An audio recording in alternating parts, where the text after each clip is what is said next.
Senior living operators face a complex set of challenges. How do you stay ahead of the pack? Listen in to From Leads to Leases, a CCR growth podcast for expert solutions that transform problems into opportunities. And maybe someday soon you'll partner with us to generate $1.5 million and up in additional revenue per community in just 12 months. Welcome back to another episode of From Leads to Leases, the podcast where we dive deep into the senior living industry, offering insights, strategies, and stories from the experts at the forefront. I'm your host, Jerry Vinci, CEO of CCR Growth, here to guide you through the evolving landscape of connecting communities with the families and residents they serve. Today, we have a special guest, Kate Baldwin, a seasoned photographer with over 20 years of experience in the visual communications industry. Kate has a unique talent for bringing warmth, intelligence, and authenticity to every project, making her a sought-after photographer in the senior living and healthcare sectors. Her ability to help non-professional models feel comfortable in front of the camera, I could probably use some help with that, results in beautiful, heartfelt images and videos that truly capture the essence of the communities she works with. So Kate's extensive background, combined with her passion for the senior living industry, makes her an invaluable resource for communities looking to visually communicate their values and connect with potential residents. In this episode, we'll explore the importance of photography and videography in senior living marketing, discuss best practices for planning and executing successful photo shoots, and delve into the process of creating authentic and effective visual content. We'll also touch on emerging trends in photography and how senior living communities can best utilize these tools to enhance their marketing efforts. So welcome to the show, Kate, and thanks so much for joining us today. How you doing? Thank you so much for having me. I'm well. Thank you. Great. I'm excited to talk about this. As a photographer myself and a visual person, I really enjoy having these creative conversations. So I'm looking forward to kind of just digging into this content. And I guess within the senior living industry, there always seems to be a really cool origin story that everyone has when it comes to their career and how it kind of merged within the senior living industry. So what's your origin story and how did you get your start in this industry? Yeah, that's a great question. As you mentioned, I've been doing photography for quite some time. And I started out photographing a lot of people as well as food. And a client that I had been working with, a designer, I'd been photographing some lifestyle for advertising and corporate work for her. And then she had a client that was a senior living company and she thought I would be a good fit. And she asked, and I loved it. There was just, there was so much warmth and enthusiasm, and working directly with the residents was really fun. And I just loved the variety that I experienced on that shoot. And so after that, this designer and I worked on a few more projects together, and it just became something that I enjoyed so much that I started seeking it out. And to me, it was really great to be able to combine my experience with lifestyle as well as food with this new clientele. And it ended up, over the years, it's ended up just being a real joy. So when you think of photography and you think of senior living photography, I think a lot of people don't realize how much is actually going on behind the scenes. So what does your role entail when you're working on a project for a senior living community?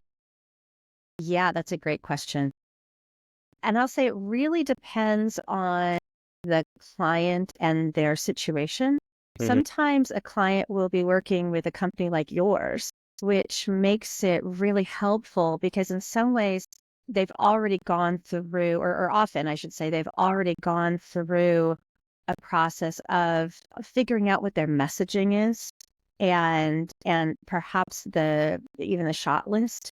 And if a client has not had the opportunity to work with a marketing company, then they might need a little bit of help to just hone the message that I'm going to help them capture. And And if they don't have a shot list, hopefully they have a sense of what it is they need to photograph. But sometimes I can help them sort of hone it down. Sometimes less is more, in that we can communicate their message sometimes more effectively if we think of, maybe 7 or 8 or 9 locations within the senior living organization that we're going to use to create this message, as opposed to getting a photo of every single little detail. And so that's how my work starts. But my role can go from that to then it's usually the client that identifies the best models to use, and probably the best spaces. I do sometimes do walkthroughs in advance, but then I end up also being a director. So it's a director of the photography. It's pulling those people in and helping them feel comfortable in front of the camera, and make sure they have an enjoyable experience and know what to expect. So I'm directing them while also then photographing or doing video. And so my role varies, but keeps me really busy on a shoot. Yeah, I think that's probably part of the challenge too, is like it's deciding which of those scenes is most critical to get, and then helping to like weave the story. Because if you do try to get pictures of everything that's going on in a community, it just becomes overwhelming. And then it's like, okay, so now what do we do with this, and how do we use this to kind of tell the story? And we had a similar experience. We did a photo shoot for a physical therapy center recently, and we were trying to capture every single modality that they covered there. And it almost starts to take away from like the core message, when you have so much material to work with. So you really do have to whittle it down and decide, okay, these are the core stories and moments that we absolutely have to capture. Right, right. And I think when you can really hone that message down to what is it that we're conveying, are we conveying our level of care? Are we really highlighting the community connection? Are we really talking about the adventures that we, have? If you can narrow it down to a few key things, then it really helps you to focus your shoot, be it, photo or video. It really helps you to focus your shoot to capture that key messaging. Yeah, I agree. Why are photos and videos so important to senior living communities' advertising communication strategy? Yeah, that's a great question. I'm a little biased. I always think they're important. Of course. But I would say that it's one thing to tell a potential client, a potential resident, what their experience might be like, and it's another thing for them to be able to see it. It conveys that message on multiple levels. And you can get something across, you can get an emotion across in a photo that you really can't get across with just verbiage or telling somebody. And when a client sees that message and that authentic emotion or that authentic experience, they can then start to visualize themselves in that space. And if they see people like them, or see people who they would like to meet, or see an activity or an experience or a space, a picture's worth 1,000 words, right? Yeah, for sure. I think the authenticity piece is huge, because so many of the websites nowadays, they just have stock photography throughout. And it really doesn't resonate with someone when they see the same picture of the same people on multiple websites. And we know we're not looking at an authentic space within that community. Whereas like the communities that are taking and using their own authentic, professionally shot images, it does make a difference. Because at the end of the day, I think like if I were looking at senior living for myself or for a loved one, I would want to say like, can I see myself there? Can I see myself sitting on that bench or sitting in that dining hall, or does that not fit with like who I am as a person? And I think Exactly. especially with this baby boomer generation, I think they're very invested in making choices and decisions around like things that really appeal to them, right? They're not, the previous generation, I think, was just thankful and grateful for whatever they were able to receive. And now it's like, the baby boomer generation, they've had money, they've lived a life, they've lived a lifestyle now. And now it's like, they're not really going to look at a community or any kind of lifestyle option that doesn't really fit with who they are as a person. I completely agree. Yeah. Are there some examples of photography or photo shoots that you've done that have made a significant impact on a senior living community's marketing efforts that you can think of? Yeah, I've actually asked for a feedback on actual statistics, like can they connect a photo shoot with income? And senior living companies have a challenging time actually making that distinct connection, because I think photography is part of the price of a good marketing campaign. But they can see what the campaign is doing for them. And I have gotten feedback that when they have photos in their campaigns, that there's just a bigger response for exactly the reasons we've been discussing. The funny thing is, one thing that I've heard from residents that I have photographed more than once is that the residents love seeing themselves in those photos. And there's actually sort of some feedback that it enhances their experience at the community to be featured, and or at least to know that other residents are being featured, and it's not stock photography. It's not a model that they brought in from someone else. Like, the residents themselves are proud of that authenticity. And I think that actually influences the community in general. It sort of brings about a sense of pride and excitement that the residents themselves are being featured. I even have some stories of residents that have seen themselves on bus billboards and, been very excited about it. They And must be everyone they excited. know, There I am again. yeah, exactly. Yeah. One just told me about it 2-3 weeks ago, that her daughter and granddaughter were on a road trip. The granddaughter looks out the window and says, "There's Nana right there." So, yeah, that's important. And I think that when companies are pulling their residents into their marketing with photos and video, like, that sense of authenticity and real life experience, just, it's conveyed and it has a bigger impact. I love that. That's a really, really insightful point about them seeing themselves within the shoot and how that does instill a sense of pride. I could totally see that. And that's like an unforeseen benefit, right? Mhm. But that's pretty awesome. I love that. I think it's true of the staff too. Yeah. When the staff see themselves in it, when they're asked to participate, um, it's a real sense of pride and that they've contributed to something, that they have a stake in making sure that any new residents come in have a great experience. Mhm. They become ambassadors for the company. So when you're going about planning, what are some of the key considerations that senior living communities should keep in mind? That's a great question. When a company is planning for a shoot, whether it's photo or video, I think, first of all, it's important to understand that it takes a little bit of time to put something together. It's a rare case where I get a call on Monday and I would shoot on Friday. What goes into it is, first of all, what we were talking about previously, there's really making sure that a company's messaging is clear, that they know what they want to convey. And then we start talking about the shot list. Again, sometimes they will have a shot list in mind. Sometimes I can help a company refine that. Sometimes we get, it's my job to make sure that whatever we're trying to get is actually doable within their budget, So sometimes that's a 1-day or a 2-day or a 3-day shoot, whatever that is.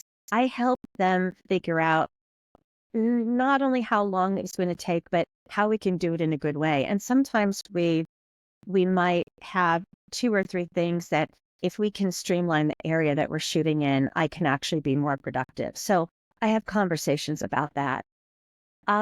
We talk about the schedule of the day. And so for me, I'm thinking about, okay, which way does that room face? Where's the sun going to be coming in at whatever time of day we're thinking of shooting? And so I'm thinking about that all the time. If the sun's going across the sky, okay, I think I want this area in shade at that time, or sun at that time, or whatever it is. And so we have to think about all those elements. And then when are we not going to be conflicting with some other thing that's using that room that we want to be in? Yeah, that's challenging. And do we want to actually shoot during meal times, or do we want to avoid meal times? Usually we're avoiding meal times because we want to set up our own situation. There are a lot of things like that that we think about as we're actually setting up the schedule. Or if I'm doing an exterior, we might want to make sure that we're scheduling that really early in the day or really late in the day if we're wanting beautiful light on that exterior. If we're photographing food, we want to make sure that our chef can actually take the time away from that busy meal schedule to make this particular meal for us or be in the shop or whatever. So scheduling is a huge part of it. I also work with the clients to identify what kind of models would work well. And when I say models, I mean resident models, which is usually what we're using.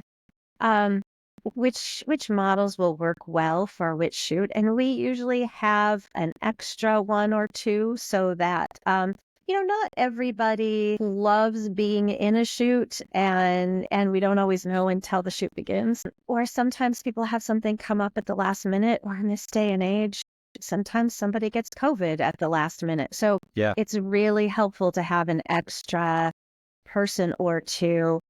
And also sometimes we just redo that same scene with, we'll swap people around. We talk about models, and I also give my clients some guidelines about what would we suggest the models wear? What do we suggest they bring as an alternative? Making sure that their clothes are cleaned and ironed and delinted or whatever is appropriate for that. It's really hard when somebody shows up with a, black shirt that's covered in cat hair or dryer lint or, whatever it is. I work with them to prepare their residents for a shoot. I think part of getting really great, authentic photos is helping everybody to feel comfortable. So it's knowing what to expect, informing them ahead of time, telling them how the day is going to go. After we identify the best models and give them some guidelines and let them know what to expect, we will schedule the actual shoot day. And then even at that point, there's additional prep around helping those models feel comfortable on set. Letting them know that, hey, photo world and real world are a little different. So when I'm standing next to my friend, we usually have a few feet between us. But sometimes in a photo, that distance looks really Huge. large. Yeah. It looks huge. Yeah. So I make sure to explain to my resident models that, okay, we're going to stand uncomfortably close Yeah. together. And, Very- it actually helps everybody laugh Yeah. and people, Yeah. but then they're on board with it. Then they get it. And I let them know the emotion that we're conveying or the message we're conveying. And, maybe we're having a barbecue. So this is about happy and entertaining and this is fun. Or maybe we're in a scene where it's really about the care that the staff member is offering. And so, I let everybody know, like, this is the emotion that we're trying to go for. And so sometimes it's even asking the resident or the staff member, someone to convey a story about when they felt that way. And it helps bring everybody together and they have wonderful stories. But it helps them to be part of the experience and that authentic emotion comes out, that authentic connection or that authentic laughter, whatever it is. I find that the warmer I am, the more I connect with people, the more I give just a moment at the beginning of each new setup to introduce myself and remember their names. Oh, sometimes that's so hard when it's a big group, but I really try to remember their names. And I might ask them how long they've lived there and what their favorite thing about living here is. If I just take a few moments, it just creates this sense of camaraderie and that we're all doing this together. And I think that's why I've had so much success with the photo shoots and with the emotions that people are willing to show me during a shoot. Yeah. I think it's super important to connect with the residents on that level. I was just speaking with before we got on this call, I was speaking with a director of operations, and she was saying how that she kind of coaches her staff on that. And she says, like, treat every single day with every resident like it's their last. Like, make it the best possible experience you can for them at every moment. And like, if you can do that, just think about how rewarding and how meaningful that would be for them to know that, like, you're giving them all of your focus, all of your energy, and sending them as much positive love and kindness as you can in all situations. I think that's great. Absolutely. Yeah. I mean, so in a perfect world, obviously it would depend on the size of the shoot and the size of the community, but what would you typically recommend? How far out in advance would you recommend that a community starts planning for a photo shoot and a video shoot? I would say the minimum a few weeks. Yeah. It's, sometimes it's a few months, honestly. Is it different for a photo versus video shoot, or do you typically do those together? I think it's very similar. Yeah. With a video shoot, sometimes it takes a little longer to discuss the messaging and how we're going to ask the residents to speak to that messaging. Again, if a client is working with someone like you, they probably know that in advance. Some companies will even put together questions to ask, but often I'm the one that ends up putting together questions. And it's important for me to know that the potential answers to the questions I'm asking are going to be the correct answers. And so that takes a little bit of time just to make sure that what we're asking the residents to speak about really is on brand, I guess is the right way to say it. But well, has the message and authenticity that they'd like to show. So yeah, I would say the sooner you can start, the better. And also sometimes, I live in the Northwest. And so the weather in the Northwest is really variable. Yeah. And if I'm shooting elsewhere in the country, I think it's a little bit less of an issue. But, we want to avoid the hottest times of the year, and we want to, in the Northwest, avoid the rainiest, coldest times of year if we want to be shooting outside. If we're shooting inside, it's less of an issue. But things can get really busy. So, just getting on the calendar a couple months in advance is really helpful. And it also gives my clients a little more time to identify the best people to be a part of the shoot, photo or video shoot, or the best people to interview. Sometimes there are some pre-interviews that happen with residents to see who has the best stories. Yeah. And that's something that I will sometimes do. It's something that the client does. They might already know who has the best stories and who they'd like to highlight, but that can take a little time. So a couple months out is helpful. What if a community doesn't have like their values and messaging figured out? Have you come across that where you actually have to like pull that out of them and then work that into the video shoot or photo shoot? Yeah, I would say that's less typical, but I've run across that, and I have ended up sitting with clients for a little while just talking about, what do you think is most unique and special about here, about living here or about working here? And usually when we start down that path, they can come up with some, a few things. And I think even identifying a few keywords can be really helpful.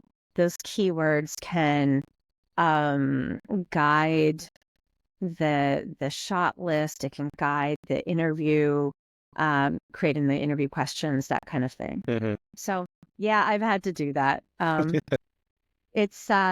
It can be a challenge, and it can also be really fun and exciting. And I think when a client, whether if it's with a company like you or whether it's sort of last minute before, right before they start looking at a photo shoot or video shoot with me, it's exciting for a company to really come together around those key things that make their community unique and special. Identifying those is really important because it is what sets you apart from everybody else. Yeah. I think it's interesting too how sometimes the culture and the brand is defined by the people who experience it rather than the people who own it. So a lot of That's true.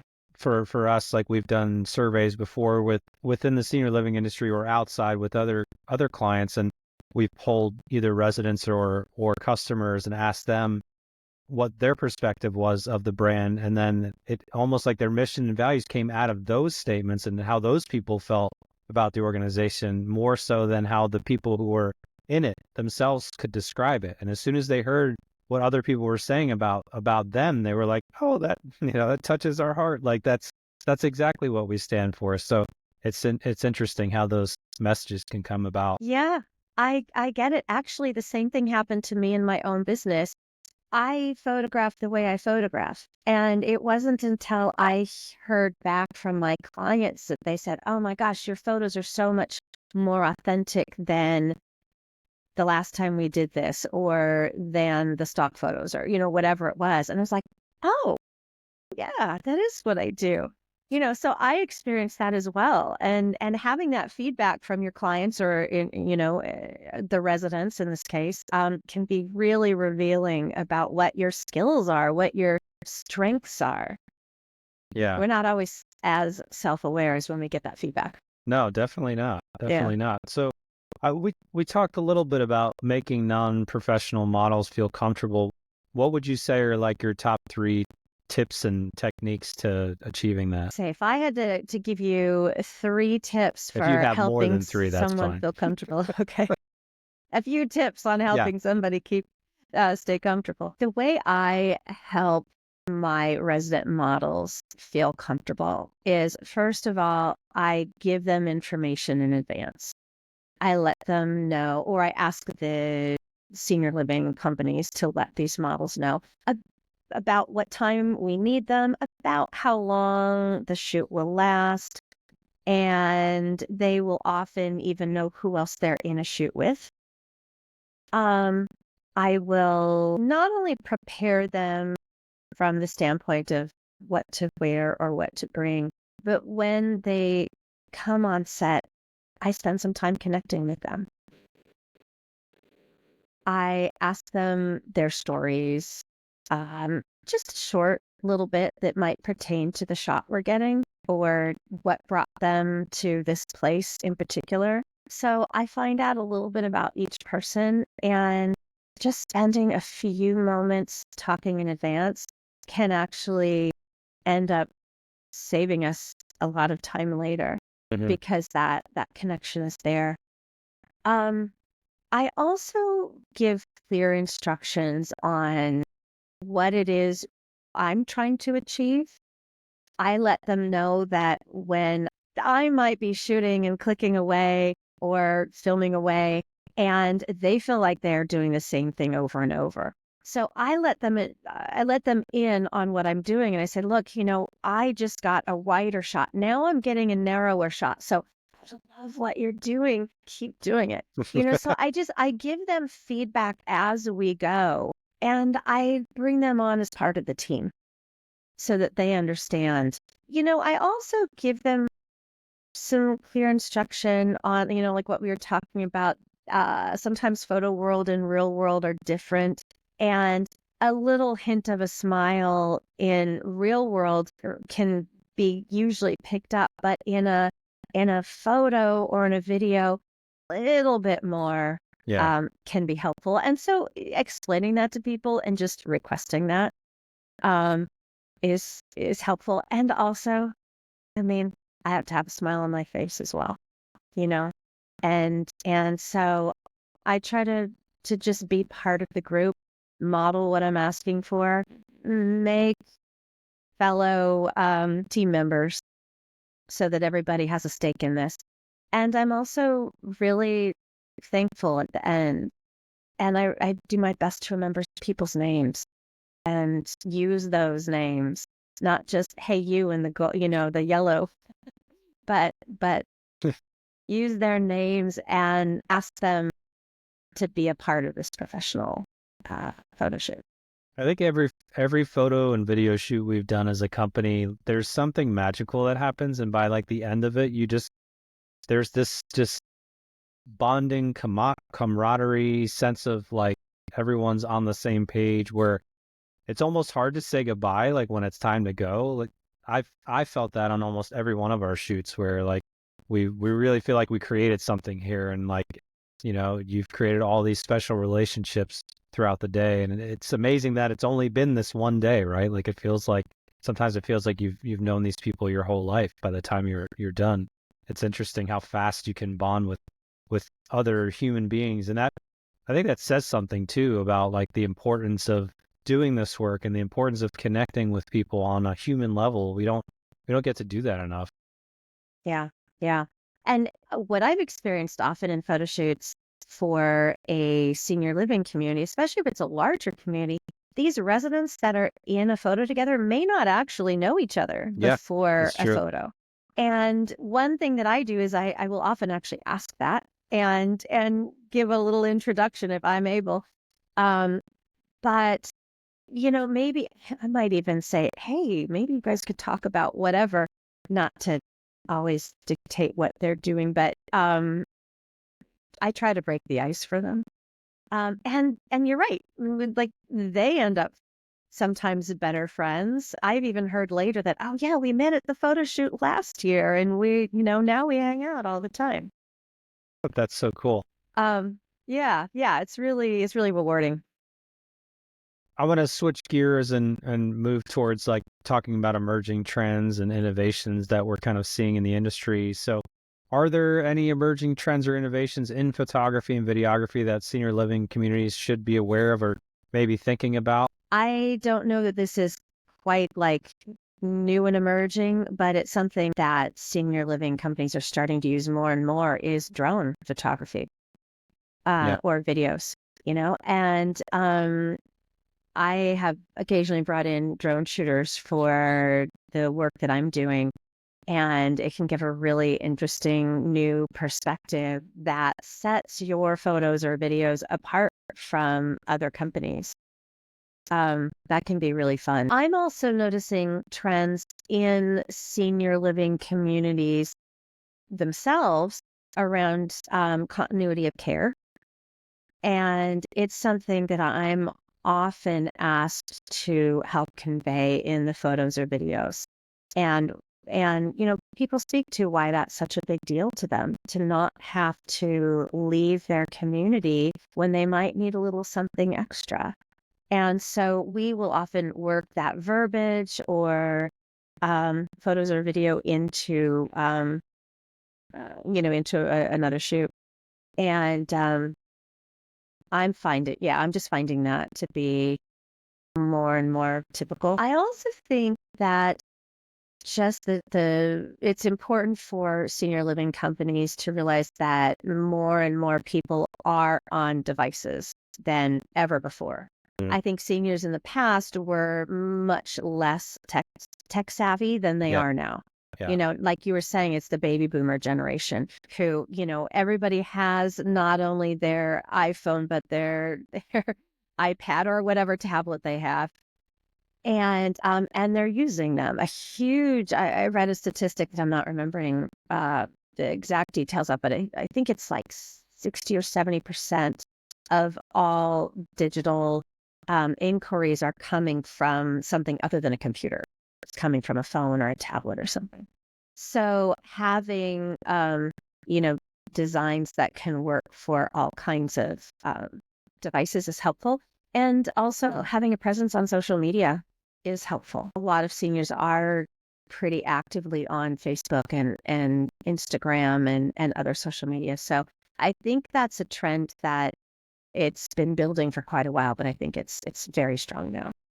Yeah, I think social media is important because it has become a hub for not just residents, but also for the external family members, right? The ones who maybe can't get over to see mom or dad as often as they want to, and they want to see what's going on with the community. So we see with the communities that we work with that a lot of them are using Facebook almost as their hub of communication with families.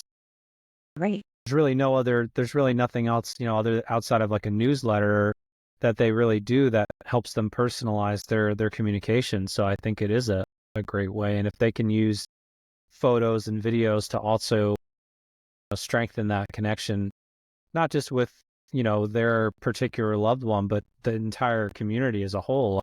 I'd like to know that my mom or dad are in a place that there's all these great activities happening, and oh, there they are doing this activity or that activity, and they look like they're really enjoying themselves. So I think that's really important for sure.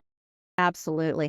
And I think communities, when they organize and make sure that there is somebody at the major events taking photos here and there, or they ask residents to send in photos from their experiences throughout the day or week, and there can be like a database of photos to choose from. Yeah. It's really nice for a senior living company to be able to just access that database and say, oh, look, here's something from Thanksgiving last year. Let's put it on the day before Thanksgiving this year, and, or the week before, or whatever it is, to help promote our whatever we have coming up. So yeah, having that database is really helpful. Yeah, that's a great idea as well. Yeah, about tech, there's always, I think, a challenge now with tech literacy when it comes to older adults, making sure that they are up to speed on the latest technology, just because there's also the negative side of technology, which are like cyber threats and cyber theft and all those things that are happening. And older adults are the most susceptible group. So we have to be careful of that. But there's some statistic that said like in like 2014, there it was less than 40% of people over the age of 65 had a smartphone, and now it's like over 85%. So the number, yeah, I mean, there's everyone essentially has a smartphone or a tablet, or are using some type of a computer nowadays to search the internet and to find a community or to learn, to just research the industry in general. So it does make sense that they're as accessible across all devices as they can be, for sure. And if they're not doing it, then their kids or loved ones or whoever's helping them are using it. Yeah. So what advice would you give to senior living providers who are new to professional photography and videography, like first time users? What would you say? So when somebody is new to hiring a professional photographer or videographer, I would suggest to really start with that messaging, making sure that you know what it is your company would like to convey. I think that's a really important place to begin. And also, start looking around for somebody who looks like they're capable of conveying that message in the visual arena. Referrals are really important. Whether it's from another senior living company or from an agency like yours, it's nice to know that the photographer or videographer that you're hiring has the experience and the expertise to deliver what they say they can, and do it in a way that is organized and enjoyable and makes your life easier. Because that's the whole thing. I mean, if you're hiring a photographer or videographer, they're supposed to make your job easier, ultimately. And I think that it's important to also find somebody that you feel that you can communicate well with. If you're calling somebody up for the first time to ask them to work with you, if they don't communicate well with you, or if they don't get back to you quickly, I think it can be an indication of how they'll be to work with the rest of the time. I would also say plan as much in advance as you can. Set aside a budget if you can. Well, that's really required.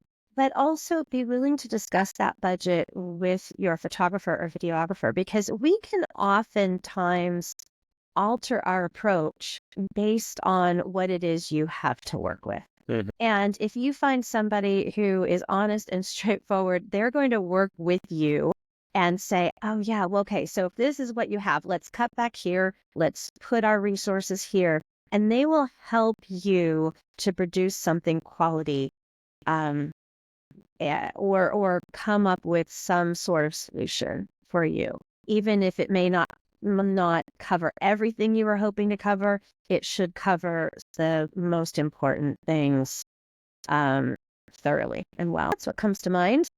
I think budget's an interesting topic too, just because a lot of people have a hard time discussing the financials behind things, and they would just prefer if somebody would tell them how much something costs. But there's so many possibilities and ranges of options that you can offer, whether it's how much time you're spending on a shoot, what you're shooting, how many different scenes you're setting up. Like if you understand the budget, you can easily, like you said, tailor your approach accordingly and make it work within their budget. So I think that is really a good message for people to not be afraid to share the limitations that they have, because we're always pretty flexible when it comes to that.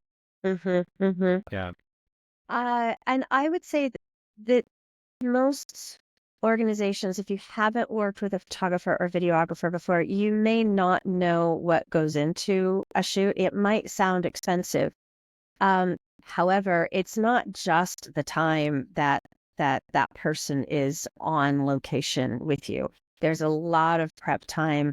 There's also subcontractors, whether you're hiring hair and makeup stylists to come to your shoot. There are assistants that come. There's a lot of post-production that goes into both photo and video, particularly video. But the post-production takes some time, and retouching is also, I'm partial to retouching photos. I think it just brings a little polish. I don't want to overly retouch somebody. I don't want to take away someone's natural features, but I also want someone to look at their photo on that bus billboard and think, gosh, I look really great. I looked great that day. It's just like a little touch up to keep things looking great but natural. And so there are a lot of expenses, and also many photographers also they have ranges depending on the usage of the images. So if images are simply going on a website or on some brochures, it will be on a little bit different level than if this is a billboard campaign that goes across the city. So knowing that the usage often plays a part in the price is helpful, because it's somewhere that you can negotiate. You don't need to pay for a billboard campaign across the city if what you really need is your website and some brochures and your social media. Yeah. I think overall advice I think that you're giving too is great. And I think for senior living providers to keep in mind, like, what's at stake, right? Like, it's not just about taking the photos. It's also about the experience that the people have while they're having their photos taken, because like the last thing you want to do is alienate your staff or alienate your residents through a photo shoot. So making sure you're hiring a photographer who understands, who has, good bedside manner, right? And is able to like communicate with people in a really pleasant way, like you're describing. I think that's kind of an unforeseen gift that like adds so much value to what it is. It's not just you behind a lens, it's actually you creating this experience for people. So Yeah. I love that. I think my last question would just be from the photographer side. If there was somebody who was looking to get into specializing in senior living or healthcare photography, what advice would you give to other photographers? First of all, spend some time, even just a few minutes, getting to know your models, your residents. Make a bond with them. Ask them who they are, or just have a few questions on hand to find out a little bit more about that person. And we all love talking about ourselves, and some people can go on for a long time. So maybe also be skilled at knowing when you can say, okay, thanks. Yeah. Got enough information. I personally feel like it's really about the personal connection. It's a huge part of it. There are some amazing technical photographers that I've seen that are just not so great with people. And for me, particularly working with seniors, being great with people is really important. And also just being clear in advance about what you're asking, what you're requesting of these people. I think that can actually be helpful no matter what industry you're in, whether it's senior living or otherwise. But I think, particularly with senior living, and also just being sensitive. Some seniors may not be able to stand for as long or may not be able to do that shot over and over again. Mhm. So there are some physical limitations with senior living photo shoots or video shoots that you might not run into in other areas. And so being really cognizant of that and maybe even asking up front, hey, who has any physical limitations, or do you guys feel comfortable? Do you have the energy to walk all the way down there and back 2 or 3 times? And if you don't, then that's great. You know what? We're going to have you go first, and then we're going to have the second group go next. I'm thinking of a shoot I just did where we were photographing residents who were part of a walking club. And so we did actually need to photograph them walking a number of times. And so there was a group that said, we're the slower group. And then there was the faster group. And so, it was perfect. We got to That's great. honor their speed and their capacity to do that. And then also get the shots we need. So I think that's my biggest piece of advice, being cognizant of the physical limitations. And those are probably questions that they just take time to develop and have an awareness about, right? Like nobody's going to do their first senior living photo shoot and be aware and know of all these things until they actually experience it firsthand for themselves. Well, Kate, as we wrap up, how can our audience stay connected with you and learn more about your work? And are there any upcoming initiatives or projects you'd like to share? You know what? I will say that I am constantly adding new work to both my social media streams and my website. And I usually can't talk about those projects until they're ready to to be posted online. My clients always like to be able to post their work first. Yeah. And, then it's a few weeks or months later that I can do the same. But you can find me at either katebaldwinphotography.com, or it might be easier to go to seniorlivingphotographer.com, which then points you back to a specific page on my website. And I'm also on Instagram at Kate Baldwin Photography. Okay.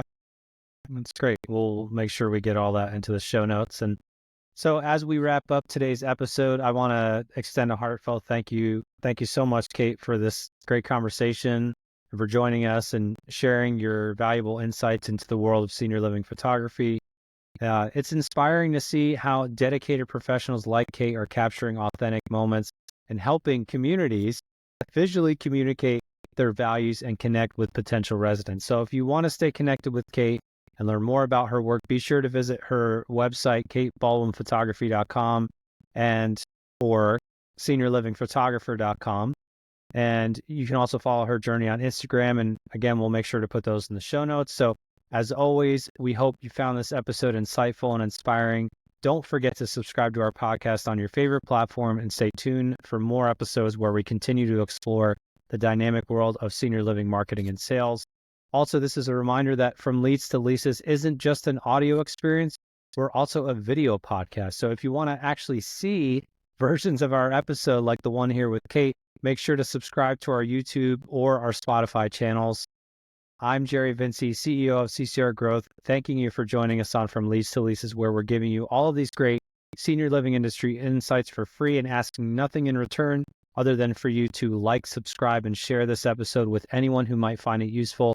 I'm truly grateful for your time and attention. Until next time, lead with strategy and with heart. Chat with you again soon. Thanks for tuning in. Explore more at ccrgrowth.com. At CCR Growth, we've developed the Senior Growth Innovation Suite to unlock an additional $1.5 million and up in revenue per senior living community within a year. We specialize in generating quality leads, expediting sales, and reducing acquisition costs. Let's connect soon.